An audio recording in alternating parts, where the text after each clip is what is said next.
నమస్కారం ETV news కు స్వాగతం ఈనాటి ముఖ్యాంశాలు జీఎస్టీలో సేవలపై పన్ను రేట్లు ఖరారు విద్యా ఆరోగ్య రంగాలకు మినహాయింపు రవాణాపై 5% టెలికాం సేవలపై 18% విధింపు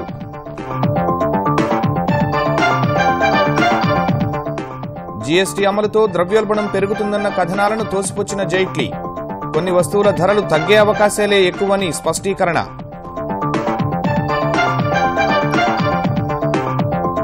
తెలంగాణ పోలీసుల పనితీరుపై కేసీఆర్ సంతృప్తి దేశవ్యాప్త గుర్తింపు సాధించారని కితాబు సకాలంలో పదోన్నతులు పింఛన్లు ఇవ్వాలని సూచన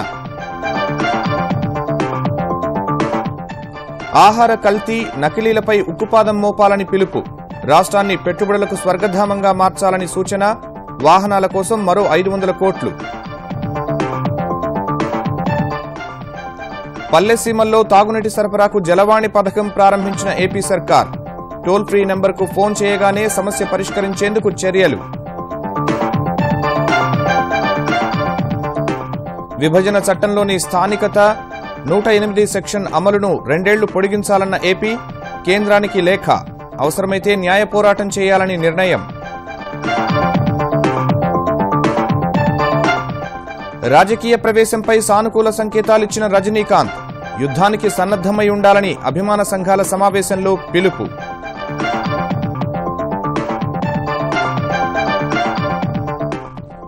బద్రీనాథ్ మార్గంలో విరిగిపడిన కొండ చర్యలు చిక్కుకున్న 15,000 మంది చార్ధామ్ యాత్రికులు ఆందోళన అవసరం లేదన్న అధికారులు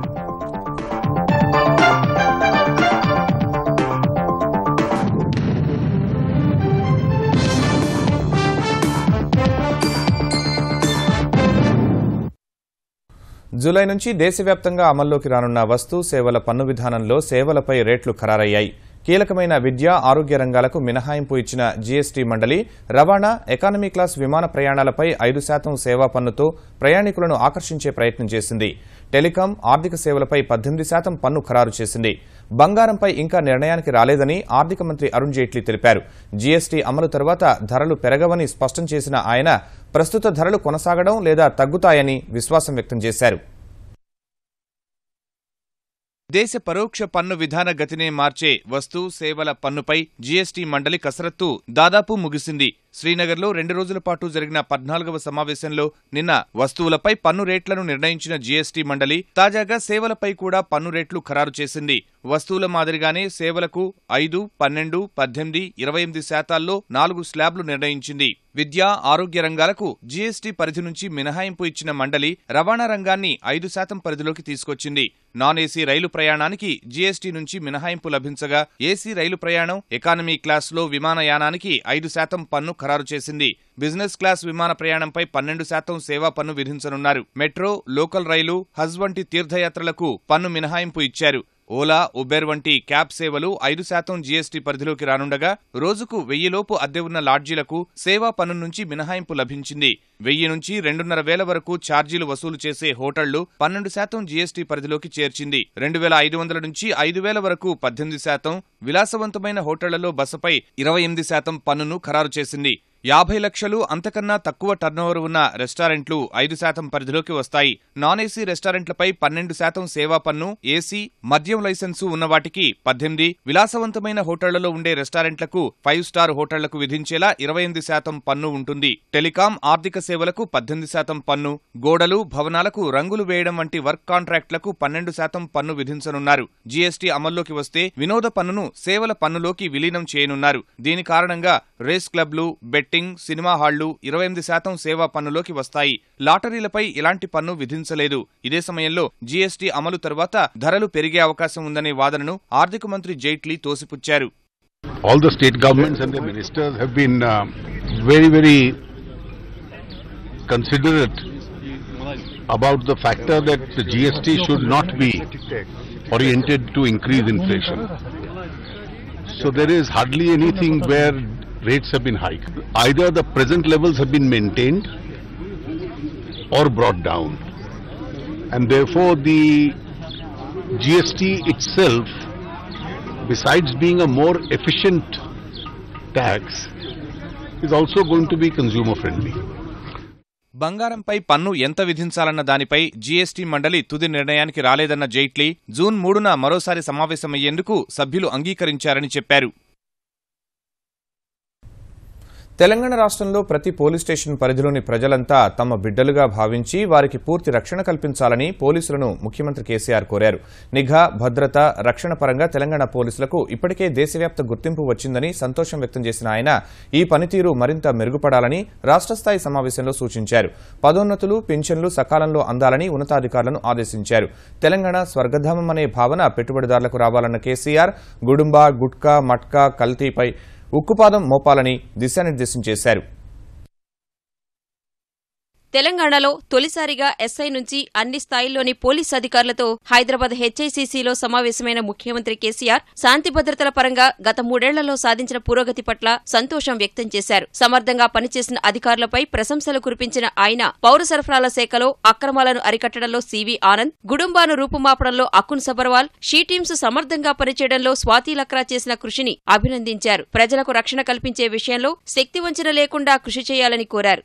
నేను గర్వంగా మనవి చేస్తా ఉన్నాను. ఢిల్లీ వెళ్లిన ప్రతిసారి ప్రధానమంత్రి కావచ్చు, దేశ హోం మినిస్టర్ కావచ్చు, ఎన్నో రకాలుగా మనం ప్రశంసిస్తా ఉన్నారు. ఈ పోలీస్ అద్భుతం అని చెప్పి అంటున్నప్పుడు చాలా గర్వం, చాలా సంతోషం కూడా కలుగుతుందని చెప్పి నేను మనవి చేస్తా ఉన్నాను. ఈ పనితీరు ఇంకా మెరుగుపడాలి, ఇంకా మంచి రిజల్ట్స్ రావాలి. మీ పోలీస్ స్టేషన్ లోని ప్రజలు కూడా మీ బిడ్డలు లాంటి వారు.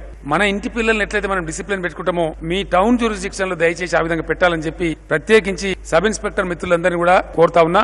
పోలీస్ అంటే ఉండే భయం పోయి పోలీస్ ఈజ్ మై ఫ్రెండ్ అనుకునే వాతావరణం క్రియేట్ చేస్తూ పోవాలి. తెలంగాణ ఒక స్వర్గధామం అని భారతదేశంలో అంతర్జాతీయ స్థాయిలో పెట్టుబడిదారులందరూ అనుకునేటువంటి ఒక మంచి వాతావరణాన్ని, ఎక్సలెంట్ లా అండ్ ఆర్డర్ ఎక్కడుంది అంటే తెలంగాణలో ఉందని రావాలి. విధి నిర్వహణలో పోలీసులు ఎదుర్కొనే సమస్యల పరిష్కారానికి చర్యలు తీసుకోవాలని ఉన్నతాధికారులకు సూచించిన కేసీఆర్ అవసరమైతే ప్రత్యేక సదుపాయాల కల్పనకు ప్రభుత్వం సిద్ధంగా ఉందన్నారు. డిపార్ట్మెంట్ లో పనిచేసేటువంటి మహిళా ఉద్యోగులు వాళ్ళకి ప్రత్యేకమైనటువంటి లంచ్ రూమ్స్ గానీ, డ్రెస్ చేంజ్ రూమ్స్ గానీ, వారికి అవసరాలకు సంబంధించి ప్రత్యేక దృష్టి పెట్టండి. అవసరమైతే కొంత స్పెషల్ మనీ అయినా గవర్నమెంట్ ఇస్తుంది. ఆ ఇన్ఫ్రాస్ట్రక్చర్ వెంటనే క్రియేట్ చేయాలని చెప్పి పోలీస్ హౌసింగ్ కార్పొరేషన్ ఎండీ గారిని, మల్లారెడ్డి గారిని కూడా నేను కోరుతూ ఉన్నాను. అధికారులకు రావాల్సిన ప్రమోషన్స్, అది కానిస్టేబుల్ నుంచి ఎస్ఐ కావచ్చు, సిఐ టు డిఎస్పీ కావచ్చు, ఏ వ్యక్తికి డ్యూ ప్రమోషన్ ఎప్పుడుందో ఎప్పుడొస్తుందో తెలియాలి. ఆ డేట్ న ప్రమోషన్ టక్మని రావాలి. అంతే తప్ప తిరిగే పరిస్థితి ఉండదు. వేరే స్టేజెస్ లో ఎందరు అధికారులు రిటైర్ అవుతున్నారో, ఏ స్టేషన్ నుంచి అవుతున్నారో, ఏ ఆఫీస్ నుంచి అవుతున్నారో వాళ్ళ జాబితా సిద్ధంగా ఉండాలి. ఆ ప్యాక్ ఆయన చేతికిచ్చి అధికారికంగా డిపార్ట్మెంట్ వాహనంలోనే పోయి దిగబెట్టి రావాలి. ఇంటిఫైడ్ ఎక్స్పెక్ట్ రావాలి. నూతన సాంకేతిక పరిజ్ఞానాన్ని అందిపుచ్చుకోవడంలో పోలీసులు ముందున్నారని ప్రశంసించిన సీఎం కొత్త వాహనాలకు నిధులు మంజూరు చేశారు. అధునాతనంగా వాహనాలు కొనడానికి 500 crores రూపీస్ కాన్ఫరెన్స్ సందర్భంగా మీకు బహుమతిగా అలాట్ చేస్తా ఉన్నాం. ఇంకా కొత్త వాహనాలు కొని జిల్లాలకు కూడా పంపండి, సిటీలో కూడా వాడండి. రాజకీయ పార్టీ పోలీసుల పేరు చెప్పి ఓట్లు అడగరు. హైదరాబాద్ జీహెచ్ఎంసీ ఎన్నికలలో అధికార పార్టీ వాళ్ళు షీ టీమ్స్ బొమ్మలు పెట్టి, ఆ కార్లు కొత్త వెహికల్స్ ఫ్లీట్ పెట్టి పోలీసు బాగా పనిచేస్తా ఉంది మా ప్రభుత్వంలో అని చెప్పి మాకు ఓట్లేయండి అని అడిగినారు. ఆహారం సహా పలు రకాల కల్తీలను అడ్డుకునేందుకు కఠినంగా వ్యవహరించాలని కేసీఆర్ సూచించారు. మట్కా, గుట్కా రెండు కూడా నిషేధించబడ్డ అంశాలు. మీ పరిధిలో నుంచి దయచేసి మట్కా, గుట్కా కూడా ఎట్టి పరిస్థితులలో 100% ఎరాడికేట్ చేసే ప్రయత్నం మీరు చేయాలని చెప్పి నేను కోరుతా ఉన్నా. ఈ కల్తీ చేసే వాళ్ళని కూడా దయచేసి వాళ్ళ మీద ఉక్కు పాదం మోపాల, ఎట్టి పరిస్థితుల్లో మీరు కాంప్రమైజ్ కావద్దని కూడా ఈ సందర్భంగా నేను మనవి చేస్తా ఉన్నా. మీరు ఎవరికి కూడా భయపడే అవసరం కూడా లేదు.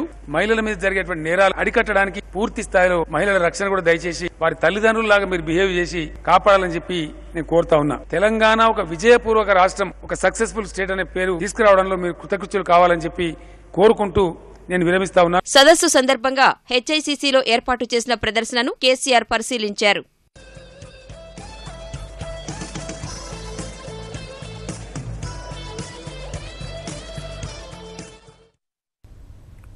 ఆంధ్రప్రదేశ్ గ్రామాల్లో ప్రజల తాగునీటి కష్టాలు తీర్చే జలవాణి పథకాన్ని సీఎం చంద్రబాబు లాంఛనంగా ప్రారంభించారు.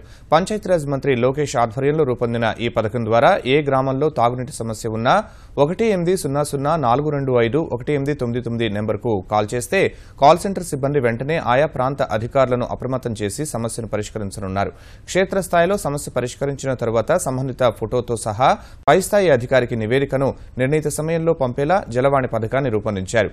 నిధుల కొరత కొరతతో వేసవిలో తక్షణ పనులు ఆగకుండా కరవు మండలాలకు 2 లక్షలు, మిగతా మండలాలకు ₹1,00,000 తక్షణ సహాయం కింద విడుదల చేశారు. అత్యవసర పనులకు ఈ నిధులు వినియోగించుకోవాలని మంత్రి లోకేష్ ఆదేశాలు జారీ చేశారు. కాల్ సెంటర్కు వచ్చే ఫిర్యాదులతో పాటు సామాజిక మాధ్యమాలు, మీడియాలో వచ్చే కథనాలను ఫిర్యాదులుగా స్వీకరించి పరిష్కరించనున్నారు. ఈ కార్యక్రమాన్ని జూన్ చివరి నాటికి ఉపాధి హామీ, పింఛను, రేషన్కు కూడా విస్తరిస్తామని చెప్పిన లోకేష్ రాష్ట్రమంతటా వాటర్ గ్రిడ్ ఏర్పాటుకు కార్యాచరణ వెల్లడించారు. ఇప్పుడు వాటర్ గ్రిడ్ టోటల్ గా ముఖ్యమంత్రి గారు ఒక సర్వే చేస్తాం జరిగింది. దాదాపు 25,000 కోట్లు కావాలి. చాలా మంది ప్రతిపక్ష నాయకులు ఏమంటున్నారు, స్పెషల్ ఇన్సెంటివ్స్ ఏంటి, ఎందుకు పనికి వస్తుందని. దాదాపు 25,000 కోట్లు మనకి స్పెషల్ ఇన్సెంటివ్స్ వస్తున్నాయి, స్పెషల్ ప్యాకేజ్. దాంట్లో ముఖ్యమంత్రి గారు ఏమన్నారంటే తాగునీరుకి 4,500 కోట్ల వర్త్ ప్రాజెక్ట్స్ మీరు పెట్టండి అని చెప్తాం జరిగింది ఫస్ట్ ఫేజ్. అది కూడా కాకుండా దాదాపు 3,500 కోట్లు యాన్యుటీలో తీసుకోండి అని చెప్తాం జరిగింది. 8,000 కోట్ల ప్రాజెక్టులు రాబోయే 1 year లో మేము ఇచ్చేస్తాం జరుగుతుంది. మా అంచనా ఈ డబ్బులు ఖర్చు పెడితే దాదాపు 65% పాపులేషన్ ని కవర్ చేసే అవకాశం వస్తుంది. ఈ ఏడాది జూన్ 1వ తేదీతో ముగియనున్న ఆంధ్రప్రదేశ్ పునర్విభజన చట్టంలోని స్థానికతతో పాటు సెక్షన్ 108ను కూడా మరో 2 ఏళ్లు పొడిగించాలని కేంద్రాన్ని కోరాలని ముఖ్యమంత్రి చంద్రబాబు నిర్ణయించారు. అమరావతి సచివాలయంలో ఏపీ పునర్విభజన చట్టం, కేంద్రం ఇచ్చిన హామీల అమలుపై సమీక్ష నిర్వహించారు. 2 తెలుగు రాష్ట్రాల మధ్య సమస్యల పరిష్కారానికి దోహదం చేసే సెక్షన్ 66ను కూడా మరో 2 ఏళ్లు పొడిగించాలని కోరుతూ ఏపీ ప్రభుత్వ ప్రధాన కార్యదర్శి దినేష్ కుమార్ కేంద్రానికి లేఖ రాశారు. హెడ్ క్వార్టర్స్ పై కేంద్రం ఇచ్చిన ఉత్తర్వులు సుప్రీంకోర్టు స్ఫూర్తికి విరుద్దంగా ఉన్నాయని, హక్కులు సాధించుకోవడంలో ఎలాంటి రాజీ ధోరణి అవలంబించకూడదని నిర్ణయించినట్లు సమావేశం తర్వాత మంత్రి కాలువ శ్రీనివాసులు తెలిపారు. జూన్లో కేంద్ర ప్రభుత్వం దగ్గరికి వెళ్లి కేంద్ర ప్రభుత్వ ఉత్తర్వుల వల్ల ఆంధ్రప్రదేశ్ రాష్ట్రానికి జరగబోయే నష్టాలని వివరించి ఆ ఉత్తర్వులను రద్దు చేసుకుని చట్ట ప్రకారం మాకు రావాల్సిన హక్కుల్ని, ఆస్తుల్ని మాకు దక్కేలా చేయమని కేంద్రం మీద ఒత్తిడి పెంచడం, అట్లాగే మనకి అనుకూలంగా నిర్ణయాలు తీసుకోకపోతే సుప్రీంకోర్టుకు వెళ్లడం జరుగుతుంది. జల సంరక్షణకు ఎన్ని చర్యలు తీసుకుంటున్నప్పటికీ ఈ విషయంలో సవాళ్లు ఇంకా మిగిలే ఉన్నాయని ప్రధాని నరేంద్ర మోదీ అన్నారు. ప్రఖ్యాత వ్యవసాయ శాస్త్రవేత్త స్వామినాథన్ తన 50 ఏళ్ల హరిత విప్లవంపై రాసిన పుస్తకాన్ని ఆవిష్కరించిన ప్రధాని యువత, శాస్త్రవేత్తలను కూడా ఆదర్శంగా తీసుకునే రోజులు రావాలని ఆకాంక్షించారు. స్వామినాథన్ సలహాలతో గుజరాత్ ముఖ్యమంత్రిగా గతంలో తాను ప్రవేశపెట్టిన భూసార కార్డుల విధానాన్ని దేశమంతా అమలు చేస్తున్నారని గుర్తు చేసిన ప్రధాని వ్యవసాయంలో పెరుగుతున్న రసాయనాల వినియోగంపై ఆందోళన వ్యక్తం చేశారు. వ్యవసాయానికి ప్రచారం కల్పించేందుకు ఆయా ప్రాంతాల్లో ప్రముఖంగా పండే పంటలను జిల్లా ముఖద్వారాల వద్ద బోర్డుల రూపంలో ఉంచాలని సూచించారు. నీటి సంరక్షణ విషయంలో కేంద్రం దూరదృష్టితో వినూత్న కార్యక్రమాలను అమలు చేస్తోందని ప్రధాని వివరించారు. पानी का संकट सारी दुनिया में इसकी चर्चा है. हम रिसाइकलिंग करें, हम वाटर कंजर्वेशन करें, सारा करने के बावजूद भी पानी एक चुनौती है. और पानी एक ऐसा विषय नहीं है कि जब आएगा तब देखा जाएगा. जी नहीं. अब इस विषय पर समाज में वो सेंसिटिविटी तुरंत नहीं आती है. जैसे एयर पॉल्यूशन, इवन कितने ही पढ़े लिखे व्यक्ति हो गए, इसका कितना संकट होगा समझते समझते देर चली जाती है. पानी के संकट को भी सामान्य मानवी को संकट के रूप में अनुभूति कराना बड़ा कठिन है. और इसलिए वाटर कंजर्वेशन के साथ साथ हम पानी का उपयोग किस प्रकार से वैज्ञानिक तरीके से करें, पर ड्रॉप मोर क्रॉप, इस फिलॉसफी को लेकर के काम करने का प्रयास वर्तमान में चल रहा है. తమిళ సూపర్ స్టార్ రజనీకాంత్ రాజకీయ ప్రవేశంపై ఓ నిర్ణయానికి వచ్చినట్టే కనిపిస్తోంది. ఈ నెల 15 నుంచి వరుసగా చెన్నై కోడంబాక్కంలోని రాఘవేంద్ర కళ్యాణ మండపంలో అభిమాన సంఘాలతో సమావేశమైన రజనీ చివరి రోజైన ఇవాళ రాజకీయాలపై ఆసక్తికర వ్యాఖ్యలు చేశారు. తొలి రోజున రాజకీయ ప్రవేశాన్ని దేవుడే నిర్ణయిస్తాడన్న రజనీ తనను నటనకు మాత్రమే పరిమితం కావాలని కొందరు చేస్తున్న వ్యాఖ్యలకు ధీటైన సమాధానమిచ్చారు. తమిళనాట సమర్థ రాజకీయ నాయకులు ఉన్నప్పటికీ రాజకీయ వ్యవస్థ చెడిపోయిందని, దాన్ని మార్చాల్సిన అవసరముందని వ్యాఖ్యానించారు. ఇదే సమయంలో యుద్దం వస్తే పోరాడేందుకు సిద్ధంగా ఉండాలంటూ అభిమానులకు పిలుపునిచ్చారు. இருக்காங்க தேசிய கட்சிகள் எல்லாம் இருக்காங்க. பட் சிஸ்டம் கெட்டு போயிருக்கு, ஜனநாயகமே கெட்டு போயிருக்கு. அரசியல் பத்தி, ஜனநாயகம் பத்தி மக்களின் மன ஓட்டமே சேஞ்ச் ஆயிருக்கு. ஸோ சிஸ்டமை சேஞ்ச் பண்ணணும். ஜனங்களுடைய மன ரீதியை வச்சு சிந்தனை ஓட்டத்தை சேஞ்ச் பண்ணணும், ஒரு மாற்றத்தை உண்டாக்கணும். அப்போதான் நாடு உருப்படும். அது எல்லாரும் சேர்ந்து பண்ண வேண்டும். போங்க, உங்க கடமைகளை செய்யுங்க, உங்க தொழில் நீங்க பார்த்துக்கங்க. போர் வரும்போது பார்த்துக்கோங்க.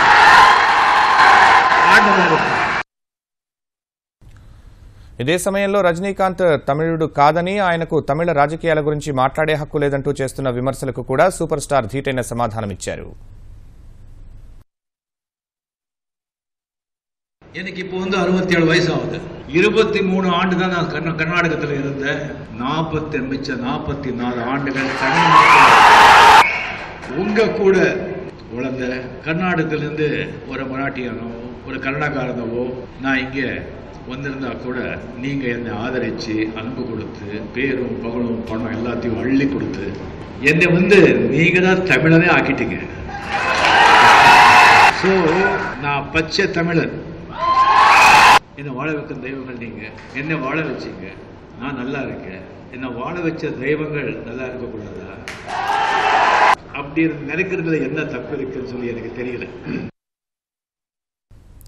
తెలుగుదేశం వార్డు, గ్రామ, మండల కమిటీల ఎన్నికలు పూర్తయినందున జిల్లా కమిటీ, అనుబంధ కమిటీల ఎన్నికలపై దృష్టి సారించింది. ఈ మేరకు జిల్లా అనుబంధ కమిటీల ఎన్నికలపై సమీక్షించిన పార్టీ జాతీయ అధ్యక్షుడు చంద్రబాబు ఈ నెల 19 నుంచి 23 వరకు ఎన్నికల ప్రక్రియ పూర్తి చేయాలని ఆదేశించారు. ఈ ఎన్నికలకు జిల్లా ఇన్ఛార్జి మంత్రులు సహా 2 సీనియర్ నాయకులు పరిశీలకులుగా వెళ్లాలని ఆదేశించారు. ఆయా ఎన్నికలకు ఐవీఆర్ఎస్ విధానం ద్వారా ప్రజాభిప్రాయ సేకరణ జరపాలని సూచించారు. ఈ ఎన్నికలు ముగిసిన వెంటనే కంప్యూటరీకరణ పూర్తి చేయాలని సూచించారు. ఈ మేరకు 23 నాటికి జిల్లా కమిటీ ఎన్నికలు పూర్తి చేస్తామని పార్టీ జాతీయ కార్యక్రమాల కమిటీ కన్వీనర్ వివివి చౌదరి తెలిపారు. చంద్రబాబుకు రైతుల కంటే కాంట్రాక్టర్లపై ప్రేమ ఎక్కువగా ఉంటుందని వైకాపా అధ్యక్షుడు జగన్ విమర్శించారు.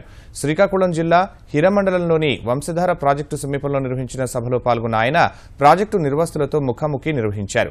వంశధార స్టేజ్ 2 ప్రాజెక్టు నిర్మాణం త్వరితగతిన పూర్తి చేయాలన్న జగన్, చంద్రబాబు అధికారంలోకి వచ్చి 3 ఏళ్లైనా పనులు పూర్తి చేయలేదని ఆక్షేపించారు.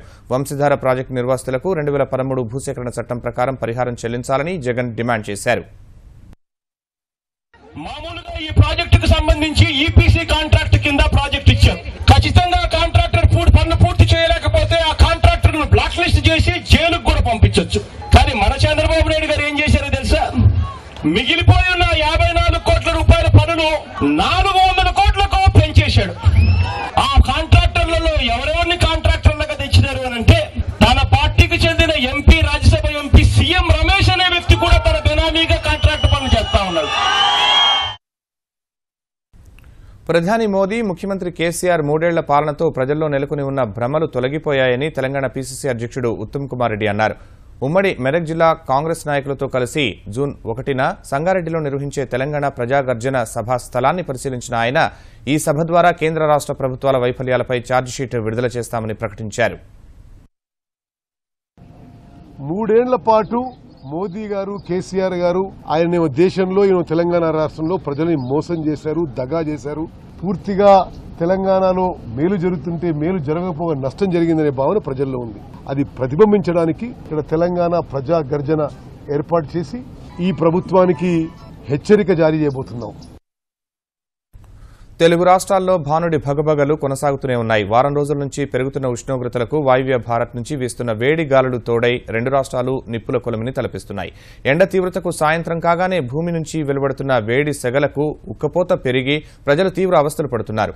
ఆంధ్రప్రదేశ్లోని కృష్ణా జిల్లా తిరువూరు, కంచికచెర్ల, మొగులూరు, నున్న, జీ కొండూరు, నున్న, పెనుగంచిప్రోలు, గుంటూరు జిల్లా కొలిపర, అచ్చంపేట, నంబూరు, ప్రకాశం జిల్లా బల్లికురవ, కొప్పెరపాడు ప్రాంతాల్లో 47 డిగ్రీల అత్యధిక గరిష్ట ఉష్ణోగ్రత నమోదైంది. బాపట్ల, రెంటచింతలలో 45, విజయవాడ 43, ఒంగోలు, కావలి 42, తిరుపతి, రాజమహేంద్రవరం, మార్కాపురం 41, చిత్తూరు, కర్నూలు, నెల్లూరు 40, విశాఖలో 36 డిగ్రీల గరిష్ట ఉష్ణోగ్రతలు నమోదయ్యాయి. తెలంగాణలోని నల్గొండ, రామగుండంలలో 46 డిగ్రీల అత్యధిక గరిష్ట ఉష్ణోగ్రతలు నమోదయ్యాయి. భద్రాచలం, ఖమ్మం, హనుమకొండ, నిజామాబాద్, ఆదిలాబాద్లలో 45, మెదక్ 44, హైదరాబాద్లో 43 డిగ్రీల గరిష్ట ఉష్ణోగ్రతలు నమోదైనట్టు వాతావరణ శాఖ తెలిపింది. ఉత్తరాఖండ్ చార్ధామ్ యాత్రికులను మరోసారి కొండచర్యలు భయభ్రాంతులకు గురిచేశాయి. బద్రీనాథ్ మార్గంలో విష్ణుప్రయాగ్ సమీపంలో భారీగా కొండచర్యలు విరిగిపడగా ఆ మార్గంలో వెళుతున్న యాత్రికులు ఒక్కసారి పరుగులు పెట్టారు. ప్రధానంగా హాతీపహాడ్ సమీపంలో కొండలపై నుంచి పెద్ద ఎత్తున రాళ్లు విరిగి కిందకు పడుతుండగా ఆ మార్గంలో ఇరువైపుల రహదారులను అధికారులు మూసివేశారు. యాత్రికులను సురక్షిత ప్రాంతాలకు తరలించారు. ఈ ప్రాంతంలో కొండచర్యలు విరిగిపడిన కారణంగా దాదాపు 15,000 మంది యాత్రికులు చిక్కుకున్నట్టు తెలుస్తోంది. ముందుగానే అప్రమత్తం చేసినందున ఎవరికీ ఎలాంటి నష్టం జరగలేదని ఉత్తరాఖండ్ ఉన్నతాధికారులు చెప్పారు. వెంటనే సహాయ చర్యలు చేపట్టామని, రేపు మధ్యాహ్నానికి పరిస్థితి చక్కదిద్దుతామని వివరించారు. బొగ్గు కుంభకోణానికి సంబంధించిన ఓ కేసులో ఆ శాఖ మాజీ కార్యదర్శి హెచ్సి గుప్తా, సంయుక్త కార్యదర్శి ఎస్ కోఫ్రా, డైరెక్టర్ కేసీ సమారియాలను ప్రత్యేక కోర్టు దోషులుగా తేల్చింది. మధ్యప్రదేశ్లోని తెస్గోరా బి రుద్రపురి బొగ్గు గన్లను కేఎస్ఎస్పీఎల్ అనే సంస్థకు కేటాయించిన వ్యవహారంలో ఆ కంపెనీ డైరెక్టర్ పవన్ కుమార్ అహ్లూవాలియాను సైతం కోర్టు దోషిగా గుర్తించింది. చార్టెడ్ అకౌంటెంట్ అమిత్ గోయల్కు మాత్రం ఈ కేసు నుంచి విముక్తి కల్పించింది. తెస్గోరా బి రుద్రపురి బొగ్గు గన్ల కోసం కేఎస్ఎస్పీఎల్ పెట్టిన దరఖాస్తు అసంపూర్ణంగా ఉందని, ప్రభుత్వం కూడా ఆ కంపెనీకి బొగ్గు గన్లు కేటాయించాలని సూచించకపోయినప్పటికీ అక్రమంగా బొగ్గు గన్లు కేటాయించారని సీబీఐ చూపిన ఆధారాలు, ఇతర వాదనలను పరిగణలోకి తీసుకున్న ప్రత్యేక కోర్టు ఇందుకు బాధ్యులైన హెచ్సి గుప్తా సహా ఇతరులను దోషులుగా తేల్చింది. ఈ నెల 22న వారికి శిక్షలు ఖరారు చేయనుంది.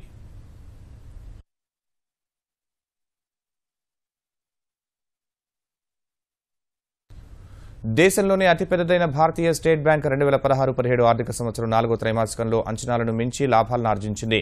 2015-16 ఆర్థిక సంవత్సరం 4వ త్రైమాసికంలో 1263.81 కోట్ల రూపాయల నికర లాభాన్ని ఆర్జించిన ఎస్బీఐ 2016-17 ఆర్థిక సంవత్సరం 4వ త్రైమాసికంలో 2814.82 కోట్ల రూపాయల నికర లాభాన్ని ఆర్జించినట్టు ప్రకటించింది. ఈ కాలంలో బ్యాంకు ఆదాయం కూడా 53,526 కోట్ల రూపాయల నుంచి 7.8% పెరిగి 57,720 కోట్ల రూపాయలకు చేరినట్టు బీఎస్సీకి సమర్పించిన నివేదికలో వెల్లడించింది. 4వ త్రైమాసికంలో నికర నిరర్థక ఆస్తులు 3.81% నుంచి 3.71%కి తగ్గినట్టు ఎస్బీఐ తన నివేదికలో పేర్కొంది. 2016-17 ఆర్థిక సంవత్సరంలో మొత్తం ఆదాయం 9.2% పెరిగి 2,98,640 కోట్లకు చేరినట్టు తెలిపింది. నికర లాభం మాత్రం గత ఆర్థిక సంవత్సరం 12,224 కోట్ల రూపాయలు నమోదైతే ఈసారి 98% క్షీణించి 241.23 కోట్ల రూపాయలకు చేరినట్టు వెల్లడించింది. ముఖ్యాంశాలు మరోసారి. జీఎస్టీలో సేవలపై పన్ను రేట్లు ఖరారు. విద్య, ఆరోగ్య రంగాలకు మినహాయింపు, రవాణాపై 5%, టెలికాం సేవలపై 18% విధింపు.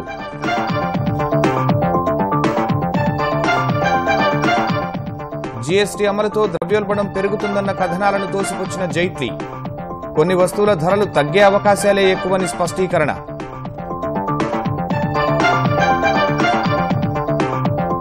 తెలంగాణ పోలీసుల పనితీరుపై కేసీఆర్ సంతృప్తి.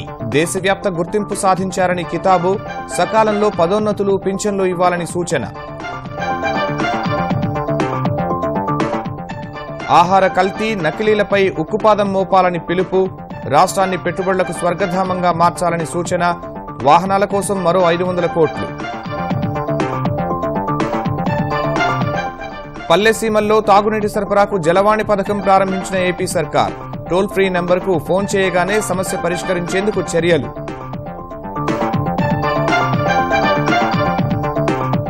విభజన చట్టంలోని స్థానికత 108 సెక్షన్ అమలును 2 ఏళ్లు పొడిగించాలన్న ఏపీ. కేంద్రానికి లేఖ. అవసరమైతే న్యాయ పోరాటం చేయాలని నిర్ణయం. రాజకీయ ప్రవేశంపై సానుకూల సంకేతాలిచ్చిన రజనీకాంత్. యుద్ధానికి సన్నద్దమై ఉండాలని అభిమాన సంఘాల సమావేశంలో పిలుపు.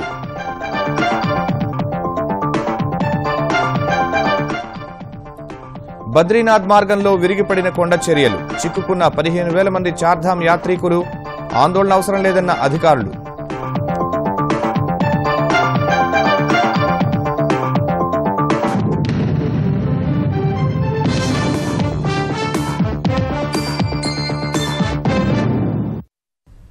ఈటీవీ న్యూస్ సమాప్తం. నమస్కారం.